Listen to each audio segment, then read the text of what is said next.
आपल्याला आयतं मिळालं की तशी सवय लागते.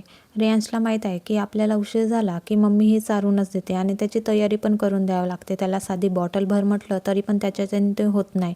तो म्हणतो की मी शाळेतलंच पाणी पिईन, पण तो भरत नाही. शेवटी त्याची बॉटल ही मलाच भरून द्यावं लागते. पण यशवीचं तसं नाही आहे. तिला जेवण चारून देतो म्हटलं की नाही, ती स्वतःच्याच हाताने खाते आणि पाणी पण घ्यायचं म्हटलं तरी स्वतःच्याच हाताने घेते. खरंच घरातली मोठी मुले ही जास्तच लाडावलेली असल्यामुळे त्यांचेच नखरे असतात. खाण्यापिण्याचे पण रेयांचेच नखरे आहे आणि यशवीला काही पण दिलं तरी ती चुपचाप खाऊन घेते. एवढंच म्हणते की आता थोडंसं तिखट लागते म्हणून. आणि घरातली मोठं मुलं हे पहिलं बाळ असल्यामुळे सर्व त्यांचे नखरे हे झेलले जातात आणि त्याच्यामुळेच ते जास्त लाडात येतात आणि त्यांना माहीत आहे की आपलं सर्व हे पुरवलं जाते. पण मी काही रेयांचं तेवढं पुरवत नाही, पण ते त्याच्या पप्पामुळेच तो असा करतो आणि ऐकत पण नाही.